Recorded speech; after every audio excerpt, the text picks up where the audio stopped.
Yeah. And on that sacrilegious note, we should probably quickly get into the news before I'm smoted down by God himself.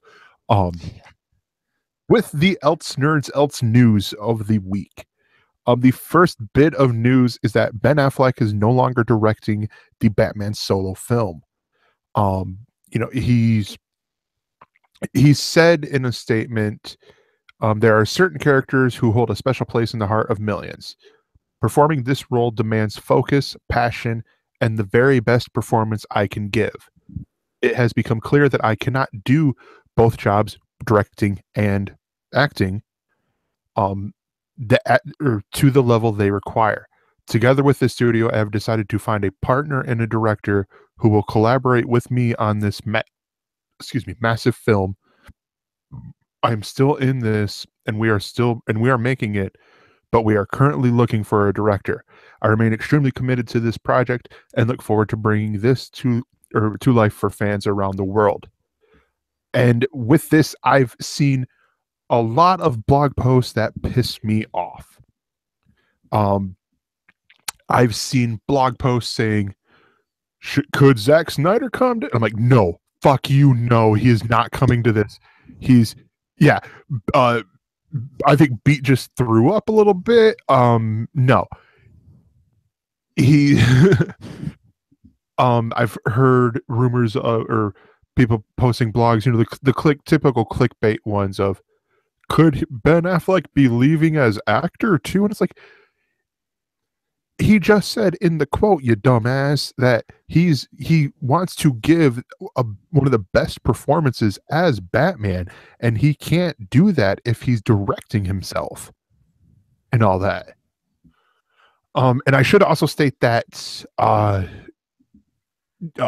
Kevin Smith has already taken his name out of the race.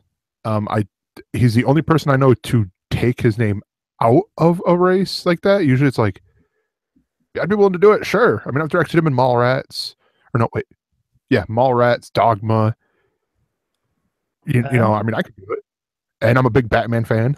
Chasing Amy, damn it. That's what's his best role. Sorry. Yeah. Arguably, yeah. But yeah, I mean, it's interesting because a lot of people, I think a lot of people went like hyper doom and gloom of, is the Batman movie like dead in the water? Because there's no release date. Ben Affleck has said that they've been wanting to, he wants to do it right and all that. And I'm sitting here, I'm like, I give him credit, because where I would love to have seen, a Ben Affleck directed Batman movie, if he thinks his performance is going to suffer because of that, get someone in here right fucking now. It sounds like politics to me, or diplomacy on his side, because he's classic dude, and he knows, do not piss off people upstairs and elsewhere, because I think that it's on the plate for him to really drop it, because he said before a while ago, it's certain he will direct and whatever, and he directed himself in Argo and won a fucking Oscar for it. Yeah. So I don't buy that as well, but it depends so much on what the Wonder Woman movie will do. I think it's that and Justice League. Time with that, sorry, with the him directing himself in Argo and winning an Oscar, and Run All Night, and I think there's another one that he directed that he was also in. Life by Night. Live by Night. That's what it is. I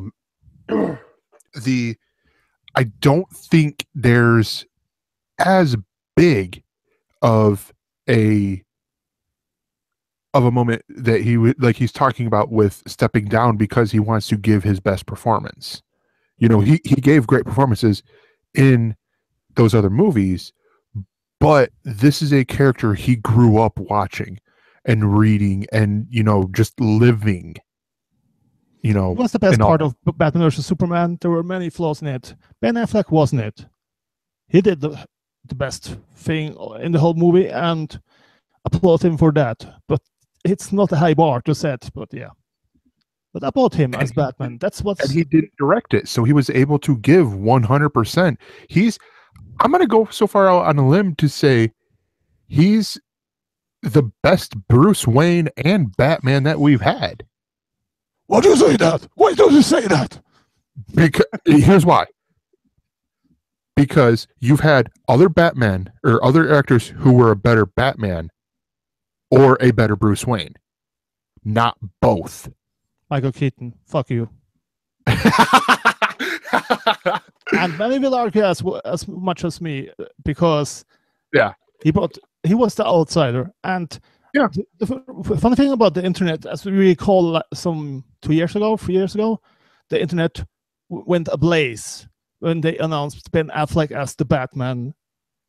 And then I stood by him. I knew he can deliver it, because Daredevil was a terrible movie, but as well, he had the stamina, he had the presence of a superhero. He can deliver that I have seen, and render games as well. Oh wait, but his main thing was that he had the chin that works through the mask, and all is well. And is he enough willingly to go through it even when he doesn't feel like it? Because when somebody else comes in and he has to be like a co-pilot in the whole thing, that will create more creative differences. So is it really a better sign to get somebody else to direct him? He knows himself best. Yeah, but I mean, at the same time, I know, like, and I'm not no, hotshot actor, writer, director type, but at the same time, I tend to focus in on one thing. You'll catch me doing that here, where I'm reading the art, like either the next article, where, or, I'm trying to find a thing in the article for the current story, and I'm not paying attention. Partially that's because I know Corey can just carry on with himself. But it's also because, I'm trying to keep the ball rolling. Let's, keep this going. And then I'll come in and I'll be like, wait, I had a point. Oh, what the fuck was my point? And stuff like that. He tells me while I'm here at 3:30 a.m. I try my best, people. So be kind. Yeah. No, yeah. And so I could see, like, if he's, excuse me, if he's thinking, that not necessarily that his performance could suffer, but that his directing could suffer. You didn't even think about that. I see the look. You didn't even think about that. No, I was thinking about Live by Night, because it was mentioned in an article in some places that it was a third financially. I don't know. I didn't see it. I can't speak for the content, but that's the one thing he was worried about, being typecast, or I didn't get a connection there that was made in some articles, that because one of his own films flop, he feels the need to step out of place. That feels... It could be a little bit panicky, because you get Argo, it's a period piece. It's only 30 years ago, but still, that's back in time. Okay. And then Live by Night, he was that's during, I think, Prohibition in America, and so I think that could have been what he was meaning by being typecast, with his directing stuff. Oh, the typecasting part was on my side. I didn't read that, but yeah, you have a point there, of course. No, yeah, it's, I don't know, it's interesting. I will be curious to see who it is. I know it's not going to be Zack Snyder, because he's already working on Justice League, and I mean, let's have him ruin all the other characters. Let's not have him ruin Batman. Somebody that's hot currently at Warner Brothers could be Villeneuve, that does the Blade Runner sequel right now, and is planning to do the Dune reboot or whatever it will be. So I could imagine him having a vision and being different, and having already a working relationship with Warner Brothers. So that's one name that comes to my mind. That will be like Josh Trank, but hopefully in a better results than hopefully not a whiny little bitch baby. Well, he had a reason to. He was stupid to do it in the way he did, but I feel inclined to trust his words over the ones of the studio. Yeah. I'll leave the article, or leave the story with this. I wouldn't be surprised when we get the announcement that it's being released, if we hear or see, Ben Affleck credited as like a second director or something like that. Like where he directed some scenes, but not the whole thing, and all that. But yeah, so the next story, keeping with our superhero themes for the news segments, is Marvel's Cloak and Dagger TV series casts Cloak and Dagger. Marvel Studios has finally introduced the latest small screen heroes for the show. This is Freeform's Cloak and Dagger. So it was ABC Family, now it's Freeform. They have just cast Aubrey Joseph and Olivia Holt to play Cloak and Dagger, respectively. For those of you guys who do not know, Olivia Holt is a Disney Channel actress. She's known for the TV shows Kickin' It and I Didn't Do It.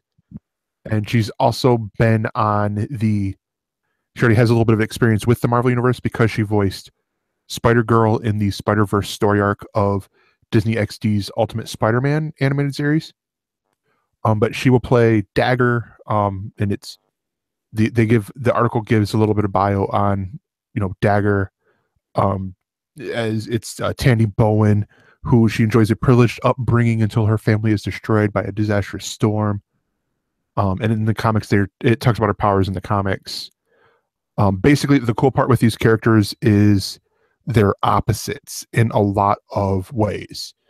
There's the obvious race way of Tandy Bowen is white. I mean, you hear that name, Tandy Bowen. Come on, that's a white girl. And Tyrone Johnson, aka Cloak, is a black guy, but she has the powers of like it's like psionic daggers that are made of light, and she can use these daggers to drain away energy or even heal people. And then Cloak, who is, he's called Cloak because you see him, with this big billowing, cloak that teleports people through dimensions and stuff like that. It's just it's a cool combo to have. And I, with Olivia Holt, I'm like, all right, I could see that. And with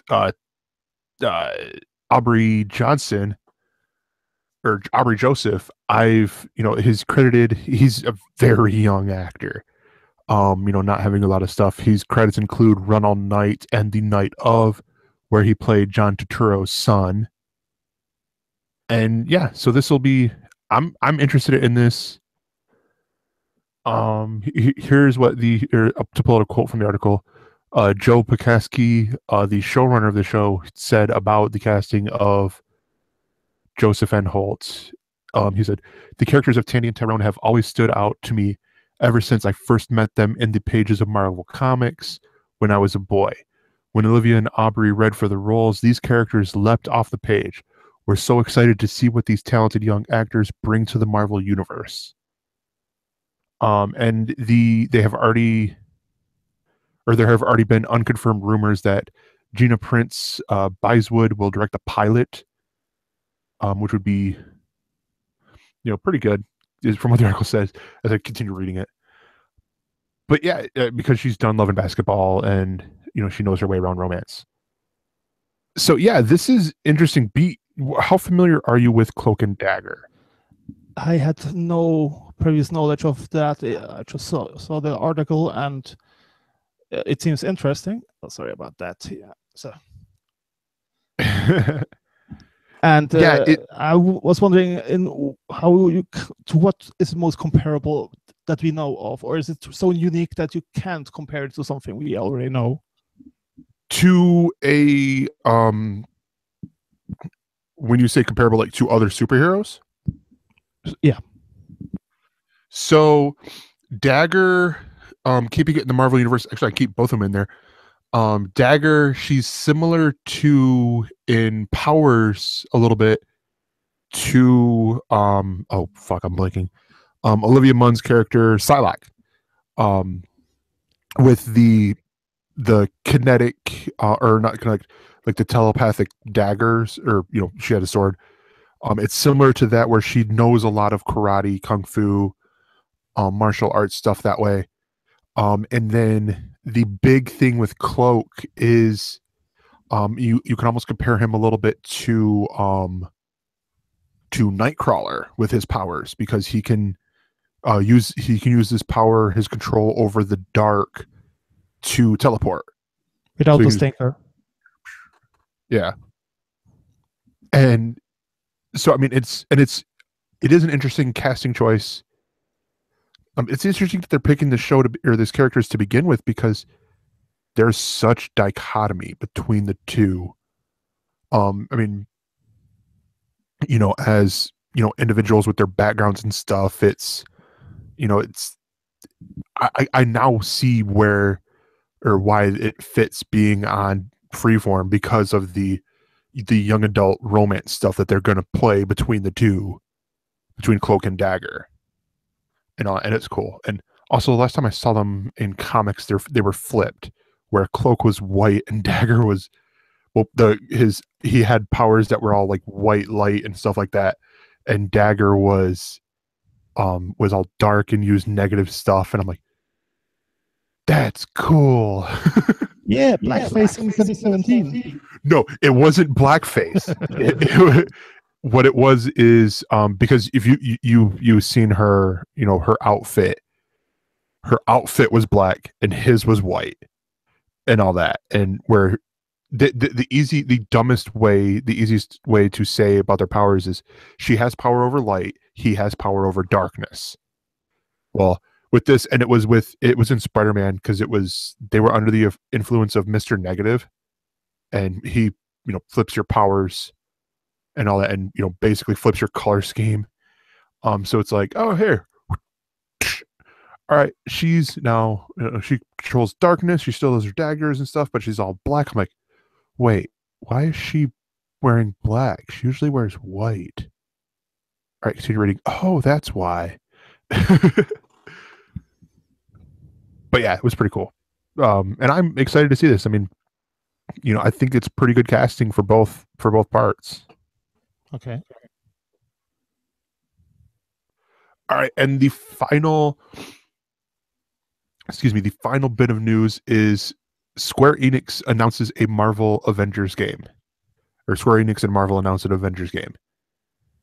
This came out last week, and I also heard that Eidos Montreal is working on a Guardians of the Galaxy game as well.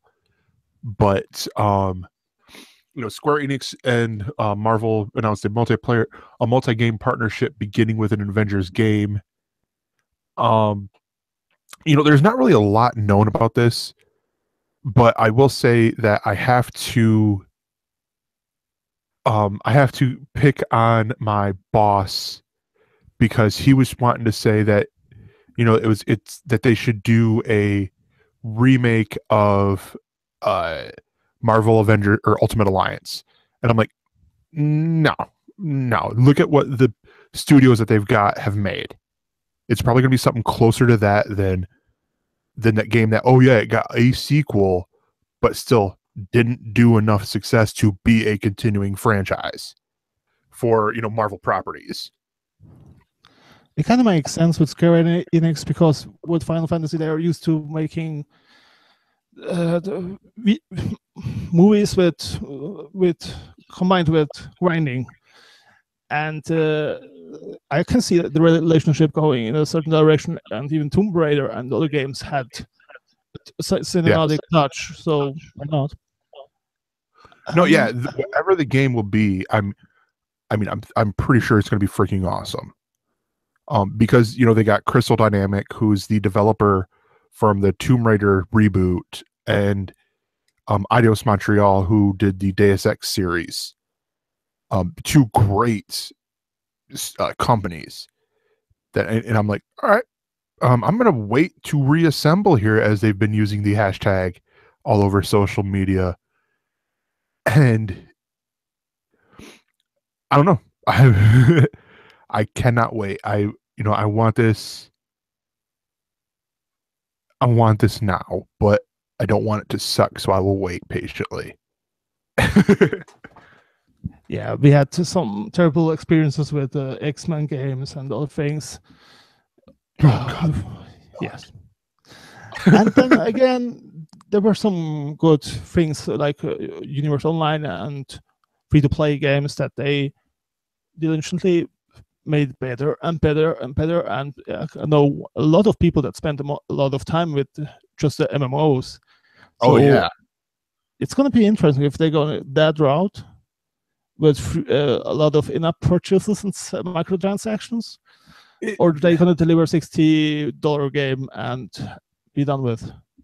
I think it's a $60 game, to be honest, because or both. I don't see them making this big of a deal with even going as far as to say it'll be developed by Crystal Dynamics and Eidos Montreal. For the first game. Let's not forget here that this is multi games. So, and actually, wait, hold on. I don't think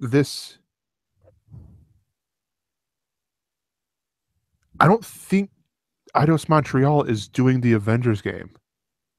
I think the original announcement was they're going to be doing a game as well. But the Avengers project,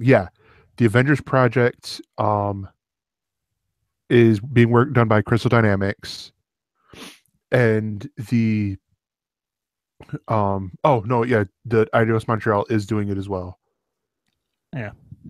But yeah, I heard, I just seen it while I was flipping through work, that they're going to be doing a Guardians of the Galaxy video game, which, look, it could be much worse, like Konami, EA, or Ubisoft. So we're happy that's in somebody else's hands. But Square Enix also had some trouble, some deliveries of Final Fantasy Evolution and other things that were stale. But again, I'm hopeful on this one.